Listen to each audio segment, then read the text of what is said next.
예, 서울 강북교회 김조형제입니다. 마스크를 좀 벗고 하겠습니다.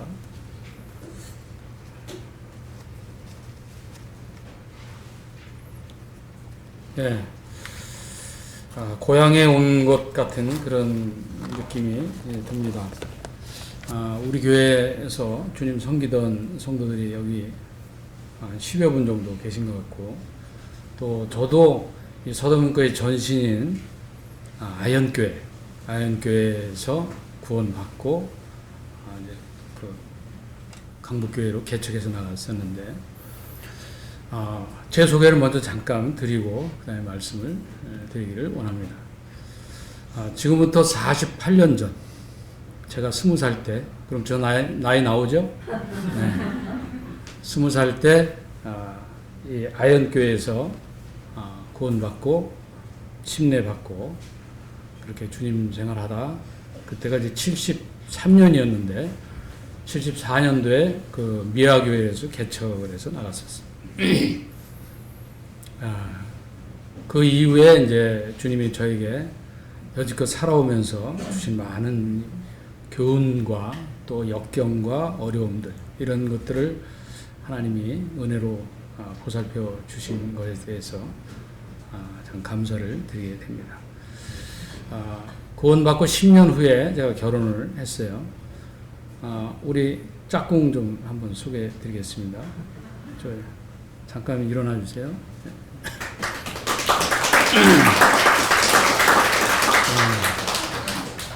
저보다 나이 2살 아래인데요. 지금 38년 동안 해로하고 있습니다. 그리고 아직 각방 안 쓰고요. 그 다음에 아침에 제가 출근할 때 모닝키스 하고 있습니다. 괜찮은 사이죠? 네. 네. 이렇게 간단하게 제 소개를 하고, 오늘은 이 존귀한 자라고 하는 개념에 대해서 좀 성도들과 함께 의견 나누기를 원합니다. 하나님은 우리를 존귀한 자로 말씀하셨어요. 시편 16편 말씀 먼저 보겠습니다.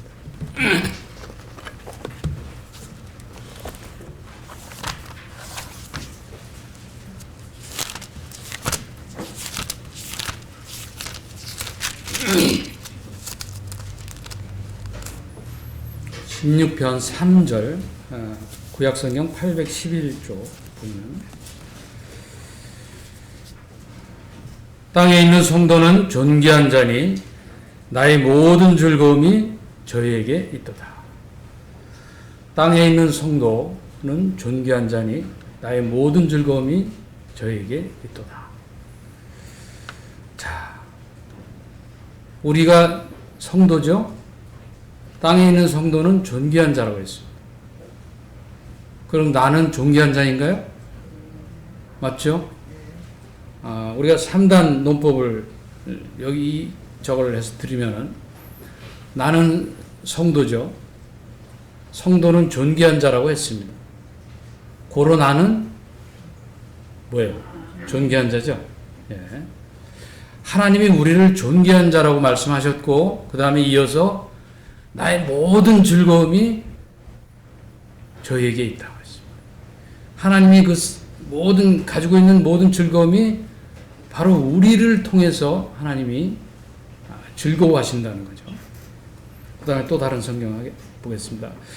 이사야서는 우리 성도님들이 관심을 갖고 계속 보시면 굉장히 좋습니다. 이사야서가 우리의 삶의 모든 원리와 이치와 또 하나님이 이 만물을 주관하시는 이 만물 속에 스며든 하나님의 섭리를 잘 우리가 볼 수 있는데, 이사야서 32장 8절, 제가 몇 기절 성경 먼저 찾고 그 다음에 말씀을 보기를 원합니다.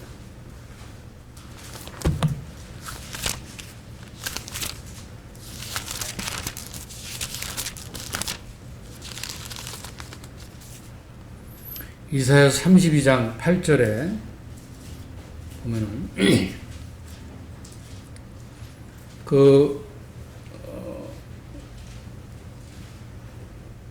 한글, 개역 한글에는 고명한 자라고 나오죠. 고명한 자는 고명한 일로 이를 도만하니 그렇게 나오는데, 개역 개정 성경에는 존귀한 자는 존귀한 일로 존귀한 일을 도모하나니 계획하나니 그는 항상 존귀한 일에 서리라 하고 기록을 하고 있습니다. 존귀한 자는 항상 존귀한 일을 계획하나니 그는 항상 존귀한 일에 서리라 하고 기록을 하고 있습니다. 자, 존귀한 자는 항상 존귀한 일을 계획한다고 했습니다. 그 다음에 그는 항상 존귀한 일에 설 것이다 하고 말씀하고 있는 것을 보게 됩니다. 또 한 가지 43편, 이사야서 43편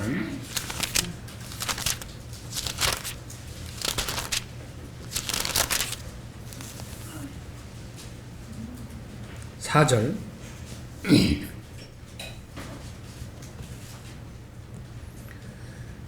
내가 너를 보배롭고 존귀하게 여기고 너를 사랑하였은즉.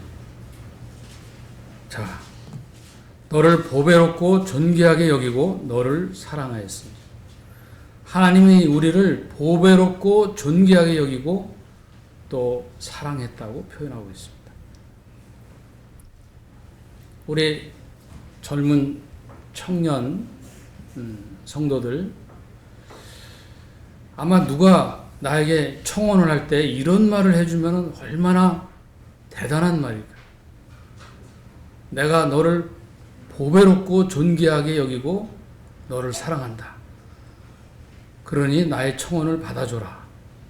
이렇게 얘기한다면 어떡하겠어요?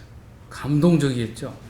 너를 보배롭고 존귀하게 여기고 너를 사랑하니까 나의 청혼을 받아주라 한다면 아마 웬만하면 다 넘어갈 것.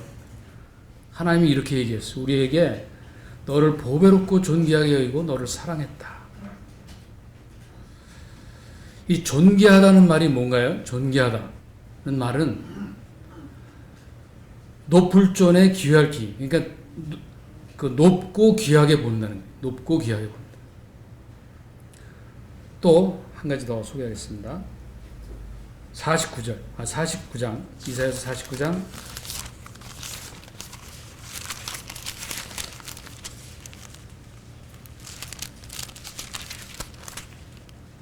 5절.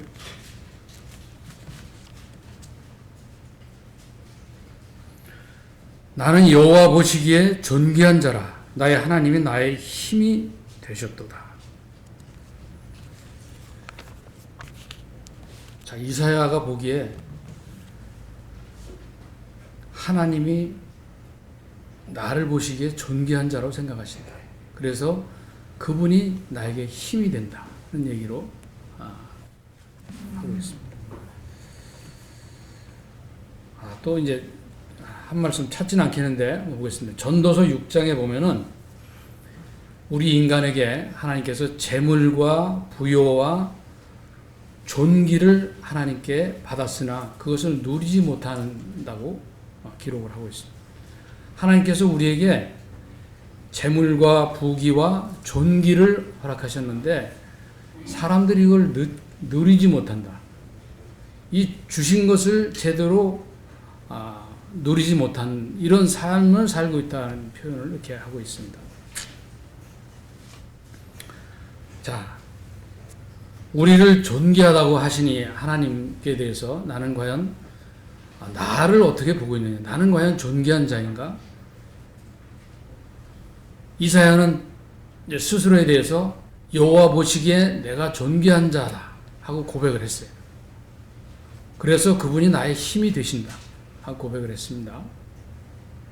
우리 성도님들 한번 자신을 한번 생각해 보세요. 나는 과연 존귀한 자인가? 과연 나는 존귀한 자의 삶을 살고 있느냐? 나는 과연 존귀한 자의 가치를 지니고 있느냐? 하는 것을 오늘 좀 생각을 좀 해보는 시간 갖도록 하겠습니다. 괜찮겠죠? 대답이 심찮습니다. 이 성경에서 또 한 사람, 예를 들 수 있는 한 사람이 있습니다. 그가 야베스인데, 야베스가 하나님께서 그를 형제들보다 존귀한 자라고 말씀을 하시면서 그에 대한 얘기를 하고 있는 것을 보게 됩니다. 역대상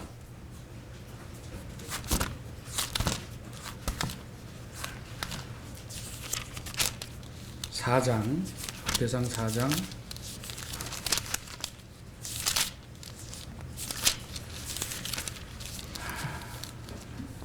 9절에서 10절 보겠습니다. 야베스는 그 형제보다 존귀한 자라. 그 어미가 이름하여 야베스라 하였으니 이는 내가 수고로이 낳았다 함이었더라. 야베스가 이스라엘 하나님께 아뢰어 가로되 원컨대 주께서 내게 복에 복을 더하사 나의 지경을 넓히시고 주의 손으로 나를 도우사 나로 환난을 벗어나 근심이 없게 하옵소서 하였더니 하나님이 그 구하는 것을 어떻게 했다? 허락하셨다. 야베스는 기도의 사람입니다. 근데 그가 태어날 때 환경이 어땠냐? 그 엄마가 이름을 야베스라고 줬어요. 야베스라고 하는 것은 고통, 근심이라는 단어입니다. 세상에 어느 부모가 자기 아들의 이름을 고통과 근심이라고 줬어요. 그만큼 얼마나 그가 불행했나 하는 것을 보게 됩니다. 태어날 때 불행한 자였습니다. 그리고 그는 보통 이름은 아버지가 짓는데 그 이스라엘 백성이 아버지가 이름을 줘요. 근데 여기는 엄마가 이름을 줬어요. 그러니까 아버지가 안 계신 거예요. 유복자예요. 그리고 굉장히 가난 속에서 그가 살았습니다. 그래서 애를 차라리 안 낳으려고 그랬는데 수고로이 낳았다. 어쩔 수 없이 낳았다고 할 정도로 그 가정이 굉장히 어려웠어요. 이 야베스는 유다 족속입니다. 유다 족속인데 그 아버지에 대한 족보도 없고 다 없어요. 이 뒤에 쭉 무슨 족보가 나오는데 야베스는 아버지의 족보가 없어요. 밑에 후손도 족보가 없고. 하여간 그가 어떻게 고통 가운데 태어났고 또 아주 분위기적으로나 세상적으로도 봐서 굉장히 어려운 삶을 살았어요.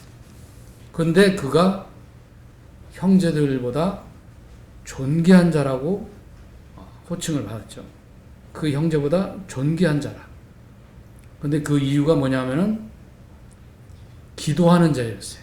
야베스는 기도하는 자였습니다. 그래서 그 기도하는 것을 지금 세 가지를 하나님 앞에 구하는데 그 구한 것을 제가 좀 설명을 드리면서 어떤 것인가 하는 것을 좀 말씀을 드리겠습니다.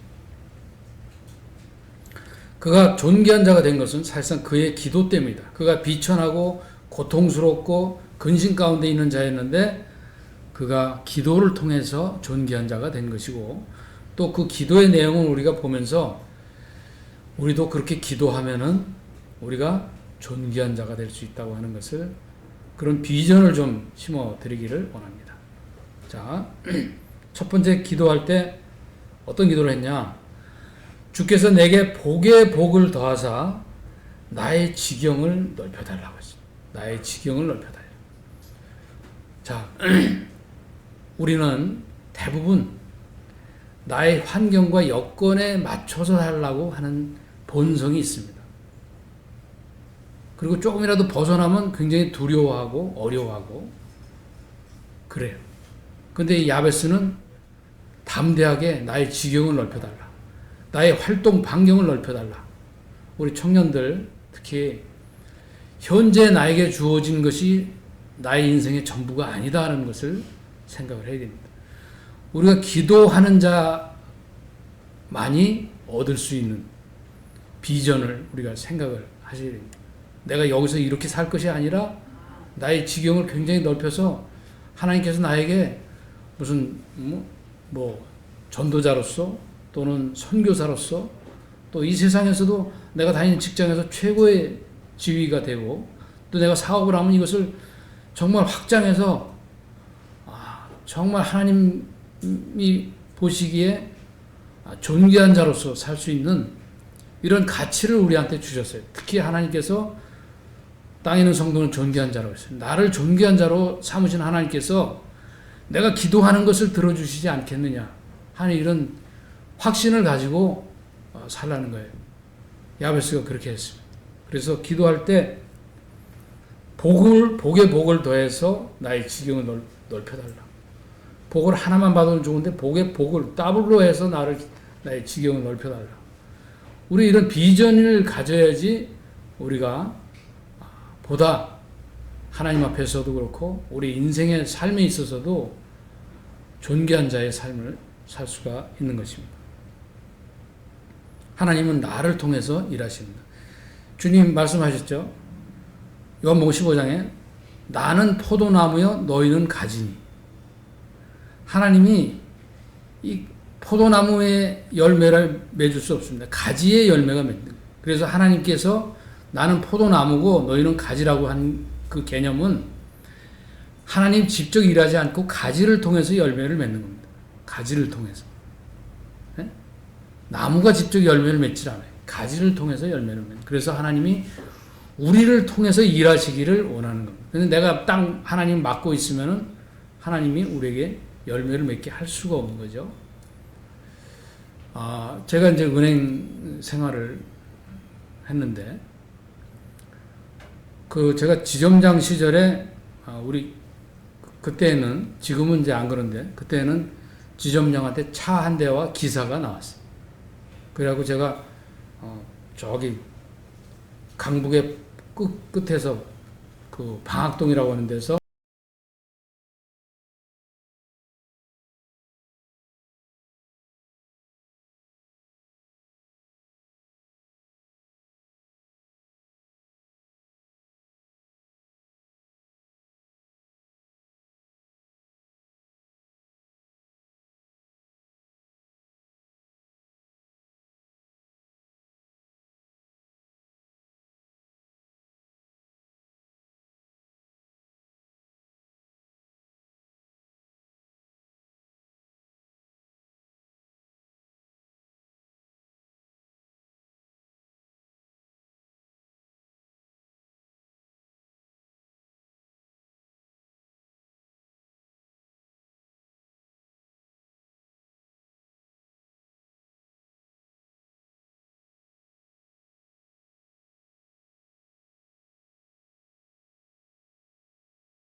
태워다 주고 태워오고 이런 활동만 했어요. 운전만 하는 게 그거는. 근데 우리 친구가 저한테 갑자기 전화 왔고, 그 친구는 그때 우리나라 톱 10에 드는 회계법인의 대표였어요. 그가 저한테 야 기사 좀 급하게 좀 내일이라도 당장 배치될 수 있는 기사 좀 구해봤으면 좋겠다고 그래. 그래서 제가 그 친구를 이제 생각해서 저는 이제 뭐 기사 바로 구할 수 있으니까 그 친구한테 제가 이제 너 대형 회계법인의 대표가 기사를 원하는데 너 가겠느냐? 봉급은 여기보다 훨씬 많다 그랬더니 젊은 때는 뭐 봉급 많다니까 무조건 간다는 거죠. 근데 그 친구한테 제가 당부를 했어요. 이 기사 네 평생에 기사만 하다 말 거냐? 그랬더니 아니래. 그러면은 절대로 거기 가서 절대로 잠자지 말라. 잠자지 말고 그 일을 도와줘라. 무슨 일이든지 도와줘라. 그거 나한테 약속하겠느냐? 그랬더니 그렇게 하겠대. 그래서 보냈어요. 보내고 소식을 이제 뭐 못 듣다가 나중에 중간에 한번 이제 우리 친구한테 물어봤더니 걔가 그냥 뭐 옛날 기사들은 대부분 운전만 해주고 뭐 지 맘대로 가서 쉬고 이러는데 걔는 안 그러더라고. 뭐 하냐 그랬더니 이 사무실 일도 도와주고 막 그런데요. 그래서 내가 한번 전화해서 물어봤더니 이렇게 열심히 하고 있습니다 그러더라고. 나중에 한 10년 지난 다음에 보니까 부장이 됐어요. 부장. 그때 어떤 적이 있었냐면 프레젠테이션을 할 때 파워포인트라고 하는 그 프로그램이 있어요. 그게 이제 그때 당시에는 없었던 거예요. 다 알지도 못했던 거예요. 근데 그 친구가 일을 하면서 옆에 일을 도와주면서 이 일이 필요하다 하고 하는 것을 생각을 했어요. 그래갖고 학원에 가서 공부를 하고 이렇게 해서 파워포인트를 잘 할 수 있게 된 거예요. 그러니까 그 대표가 그 일을 담당하는 직원으로 채용을 하고 기사는 다른 사람을 썼어요. 그리고 그 친구가 계속 뭐 야간 대학도 다니고 이래서 거기 아주 이제 유능한 사람이 된 거예요. 그리고 결국 나중에 부장까지 됐어요. 사람은 자기가 하겠다고만 마음 먹으면은 능력은 무한한 거예요. 하나님께서 모든 무한한 능력을 우리에게 주셨어요. 내가 노력하면은 그렇게 될 수 있는 겁니다. 그런데 그런 비전이 없으면은 할 수 없어요.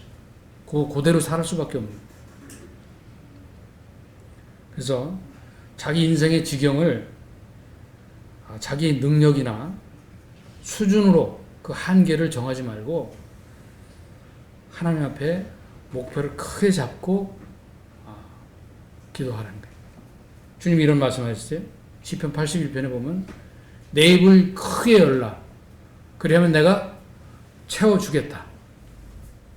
채워주겠다고 하십니다. 내 입을 크게 열면 주님 채워주시겠다고 했습니다. 자, 이 야베스는 이러한 기도를 통해서 나중에 제 끝에 하나님이 그것을 들어주셨다고 기록되어 있죠? 들어주셨다. 응답했다. 하나님이 그 구하는 것을 허락하셨더라 하고 기록했습니다. 자, 두 번째로 야베스가 어떤 기도를 했냐면 자기 지경을 넓히시고 주의 손으로 나를 도우사. 주의 손으로 나를 도와달라고 했습니다. 자, 우리는 우리 인생을 살아가면서 하나님께 진정한 마음으로 주님, 나를 좀 도와주십시오 하고 간절하게 기도한 적 있습니까? 그렇게 기도해 보셨어요? 아주 절실하고 간절하게. 제가 이 은행 취직하기 전에 한 10여 군데 이력서를 냈는데 다 떨어지는 거예요. 그 성경 말씀 딱 봤더니 골방에 가서 기도하라. 그래서 방에 불도 안 켜고 한겨울에 불도 안 켜고 기도했어요. 그랬더니 그 다음날 아침에 기도하고 끝났는데 환하게 뭐가 이렇게 마음을 움직이면서 뭐가 굉장히 마음이 굉장히 북받쳐 오르는 그런 감동을 느끼더라고요. 근데 그날 아침 딱 신문을 보니까 은행에 채용 공고가 났어요. 그래갖고 주님이 이건 주신 거다. 그래갖고 응시를 했고 합격을 했어요. 합격을 했는데 면접도 봐서 다 합격했는데 이제 신체 검사를 했는데 합격을 딱 하니까 그래도 내가 좀 실력이 있으니까 됐겠지 이런 생각을 한 거예요. 근데 110명 중에 8명이 신체 검사 재검 나왔는데 그 중에 한 명이 제가 나왔어요. 그래갖고 내가 또 교만했구나. 또 기도하면서 주님 죄송합니다. 제가 잘못했습니다. 저는 이것이 꼭 필요합니다. 채용되게 해주세요. 8명 중에 저 혼자 남고 나머지 다 떨어졌어요. 그러니까 우리가 절실한 이 기도를 통해서 하나님이 응답하신다는 것을 우리가 봐야 됩니다. 주의 손으로 나를 도우사. 나를 도와달라고 주님 앞에 우리가 간구해야 됩니다.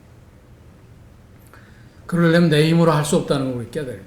내 힘으로는 절대로 할 수 없다. 나는 부족하고 연약하다. 이사야서 41장 10절에 보면 내가 너를 도와주리라. 주님이 너를 도와주겠다. 우리 성경 말씀 보면은 내가 주님 주님의 도움이 필요합니다. 그럼 딱 성경 말씀에 내가 너를 도와주리라 하면 이거 응답 받은 거예요. 내 기도에. 그럼 주님이 무슨 방법을 써서라도 그 길을 주세요. 그러니까 절대로 우리 삶 속에 절망이라는 것은 없다 하는 얘기를 사도 바울이 이런 얘기를 했습니다. 빌립보서에 내게 능력 주시는 자 안에서 내가 모든 것을 할 수 있다. 내게 능력 주시는 자 안에서 내가 모든 것을 할 수 있다. 이거는 사도 바울이 온갖 전도에서 어려운 것을 굉장히 많은 것을 역경을 통해서 이렇게 배운 겁니다. 어려운 일들이 많이 있었지만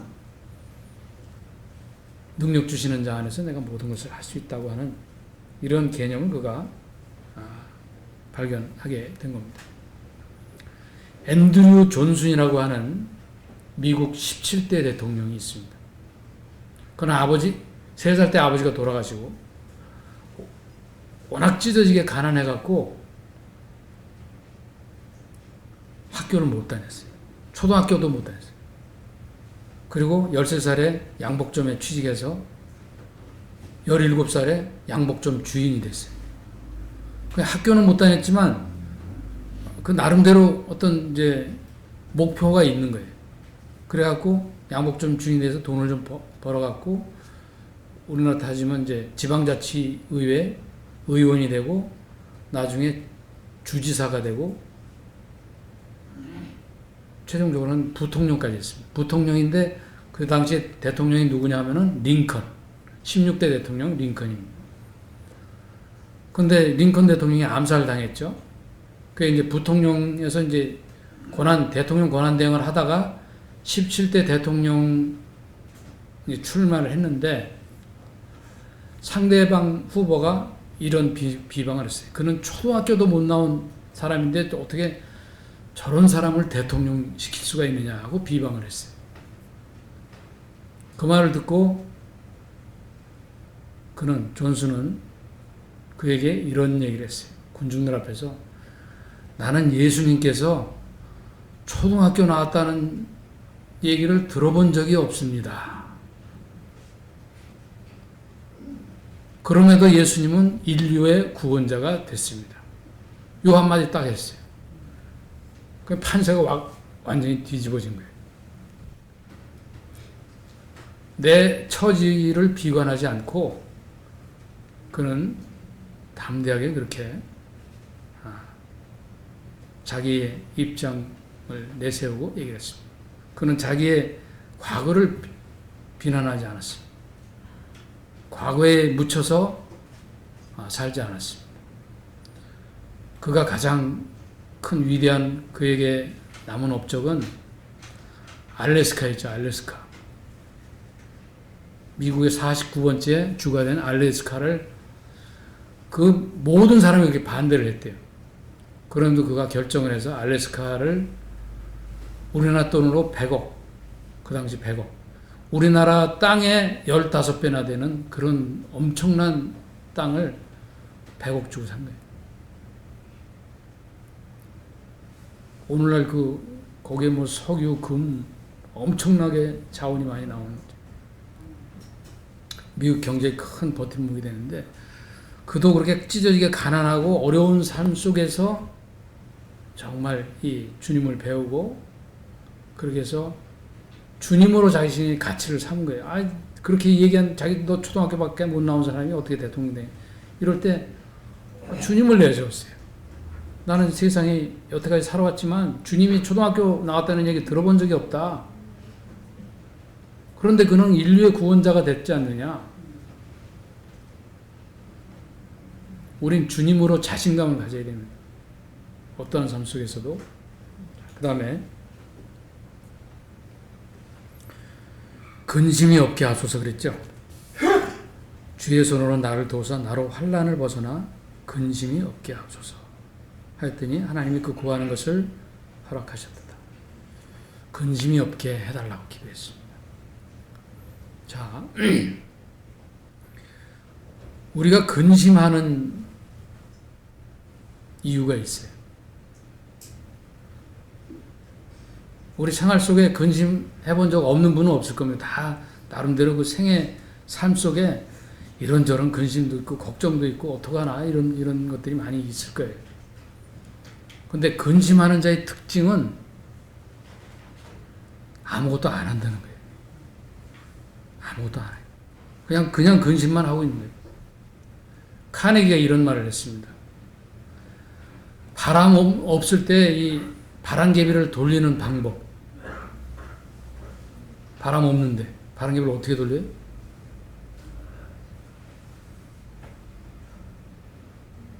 어떻게 돌립니까? 우리 이은철 형제님. 네? 네. 카네기가 그런 얘기를 했어요. 내가 바람개비를 들고 뛰면 돼요.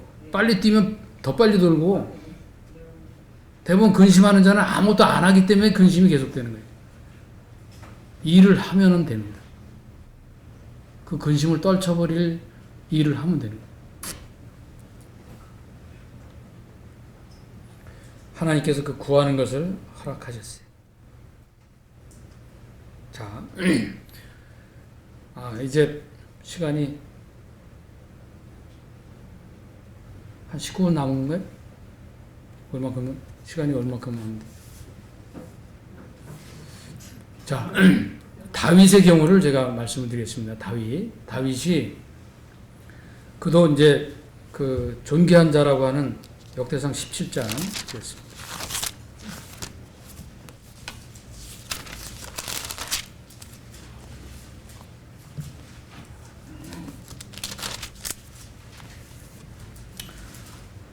(17장 16절)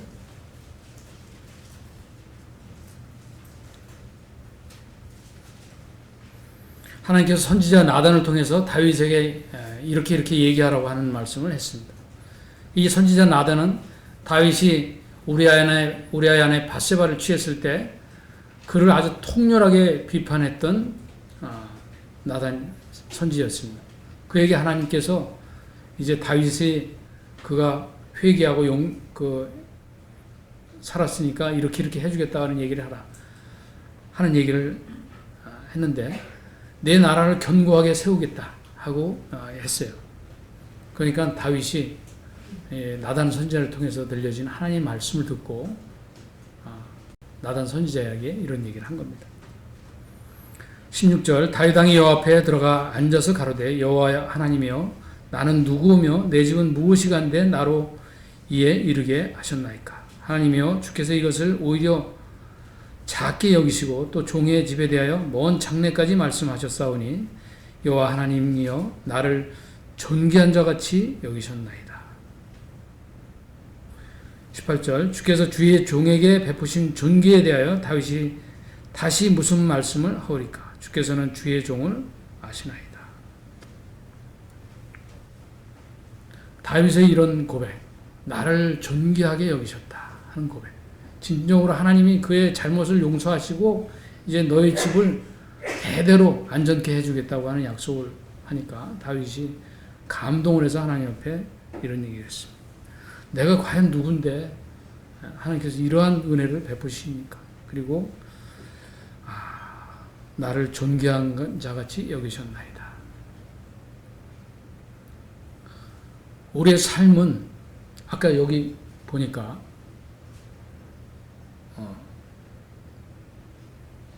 참 이 코로나가 여러 가지 발전을 많이 하게 하네요. 비대면으로 이렇게 지금 각 처소에서 지금 찬송을 드리는 게 이제 합쳐서 나오는 거죠. 예. 네. 어려울 때 사람은 그만큼 더 발전하는 겁니다. 인류의 세계는 다 어려울 때 더 많은 발전을 해왔습니다.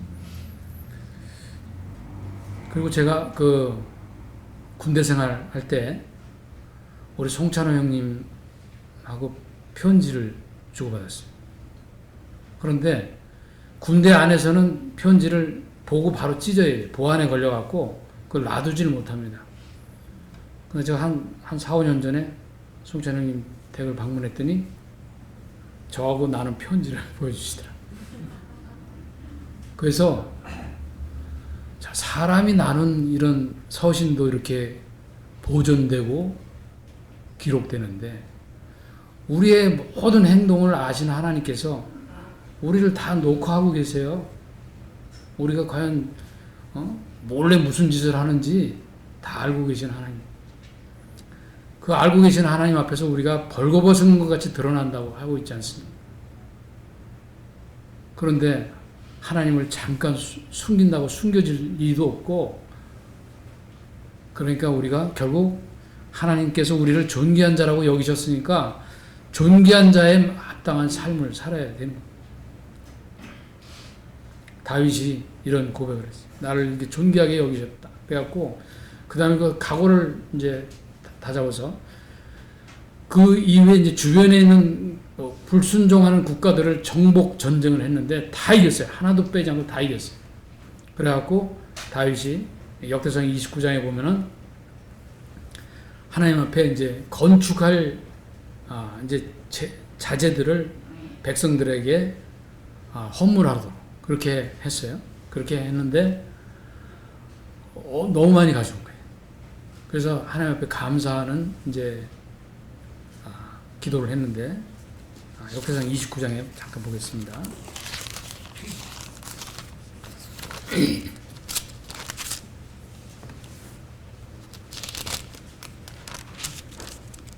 (29장) 12절에서 14절.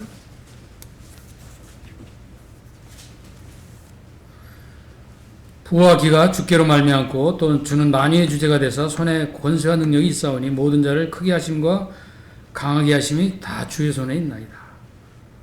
그 다음에 14절 나와 나의 백성이 무엇이간데 이렇게 즐거운 마음으로 드릴 힘이 있었겠나이까. 모든 것이 주께로 말미암았사오니 우리가 주의 손으로 받은 것으로 주께 드렸을 뿐이니라. 자, 다윗의 고백이 이렇게 나옵니다.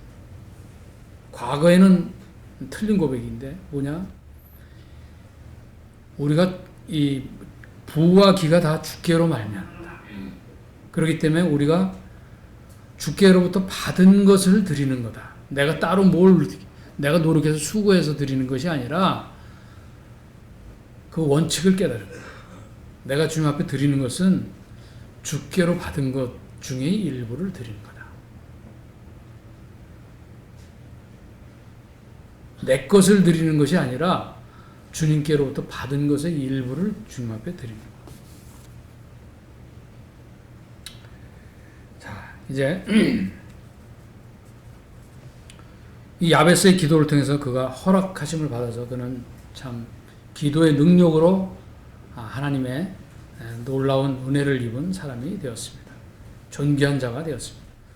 자, 이제 존귀한 자가 되려면 어떻게 해야 되는가를 좀 말씀드리겠습니다.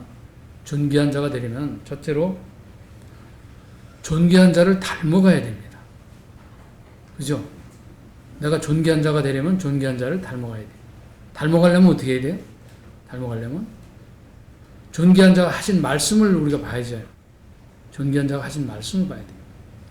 왜냐하면 이 말씀 속에 우리의 행할 바를 다 얘기해 놓으셨어요.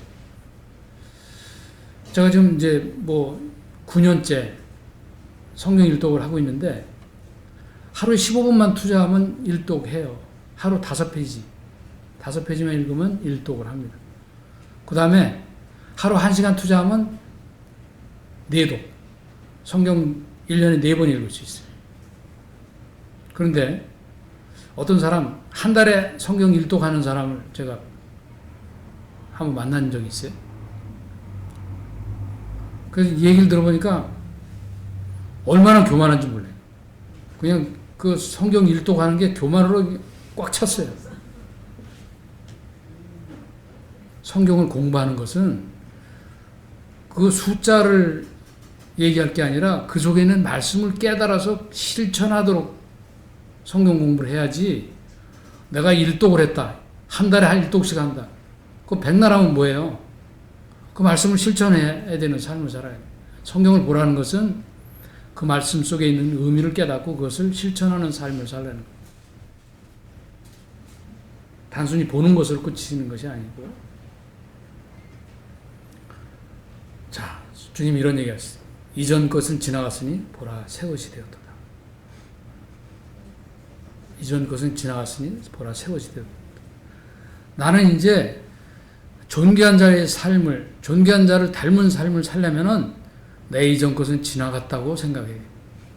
새로운 사람으로서 닮아가야지 과거를 같이 묻고 닮아갈 수는 없습니다. 헌 옷을 벗어야지 새 옷을 입을 수 있듯이 나의 가지고 있는 모든 것을 짊어지고 변하지 않으면서 이렇게 주님을 따라갈 수는 없습니다. 그런 고통의 길이에요. 벗고 새 옷을 입어야 되죠. 이전 것은 지나갔으니 보라 새 것이 됐다. 내가 그리스도와 함께 십자가에 못 박혔나니 그런데 이제 내가 산 것이 아니요 오직 내 안에 그리스도께서 사신 것이라. 내가 이제 육체 가운데 사는 것은 나를 사랑하사 나를 위하여 자기 몸을 버리신 그리스도 예수를 믿는 믿음 안에서 사는 것이라. 이것이 우리가 실천으로 다가와야 됩니다. 그 다음에 존귀한 자가 되려면 존귀한 자에게 의뢰하는 삶을 살아야 돼요. 존귀한 자에게 의뢰해. 왜? 내 마음대로 살면 그건 무슨, 그래서 주께서 나를 도와달라고 야베스가 기도한 거예요. 의뢰하는 삶. 주님 나를 도와주십시오. 이래야지 주님 도와주실 수가 있는 거예요. 내가 알아서 하겠습니다. 주님.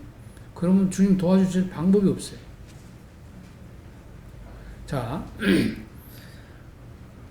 아버지 하나님께서 아들 하나님과의 창세기 때 이런 얘기를 하셨어요. 우리가 우리의 형상과 모습을 따라 사람을 만들자. 그리고 만드셨어요. 그러니까 아버지 하나님의 형상과 모습이 그 유전인자가 우리한테 있는 거예요. 우리한테 있어요. 제 손녀가 태어났는데 딱 보니까 발가락이 이렇게 찌그러진 게 똑같아. 어쩌면 그렇게 하나님이 그 유전인자라는 것을 심으셔서 대대로 물려주게 하셨는지 몰라요. 하나님의 성품과 모습, 그 모습을 우리 인간에게 유전자로 주셨어요. 그래서 우리가 하나님을 닮기를 원하면 닮아갈 수 있는 유전자가 있는 거예요. 그래서 할 수 있다는 거죠. 그 할 수 있는 것은 나에게 내가 힘이 없다고 하는 것을 느껴야 돼. 내가 할 수 없으니까 하나님이 해달라고 해야 됩니다. 그 다음에 존귀한 자, 성도는 존귀한 자라고 하는데 내가 존귀한 자면은 다른 성도도 존귀한 자죠.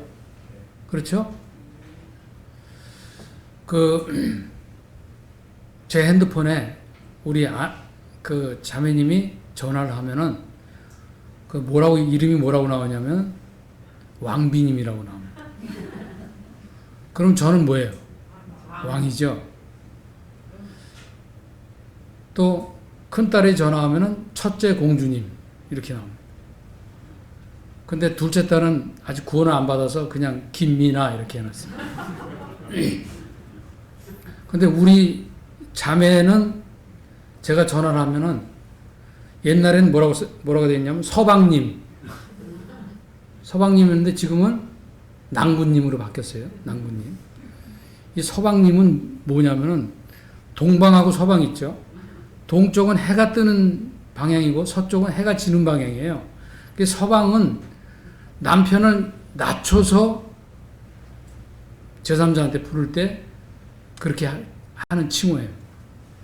나는 자기를 왕비님이라고 해놨는데 우리 자매는 나를 서방님으로 좀 낮춰서 얘기를 해요. 그럼 제가 서운하죠?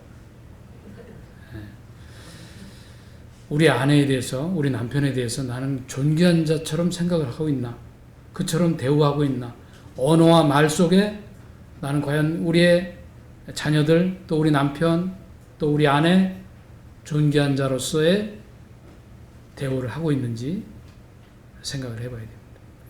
내가 존귀한 자이면은 땅에 있는 모든 성도가 다 존귀한 자라고 했습니다.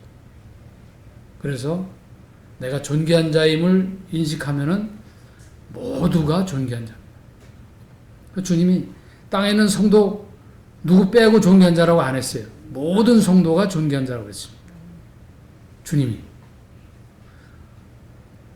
주님도 그 성도를 존귀한 자라고 했는데 내가 멸시하고 무시하고 그렇게 하면 되겠어요? 안 되죠? 주님도 존귀한 자라고 하셨는데.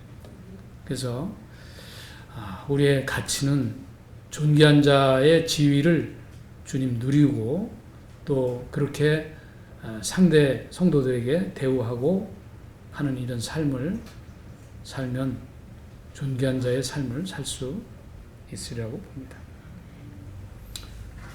더 많은데 시간 길게 하면 또 좀 부족한 사람이 되니까 이상으로 마치겠습니다.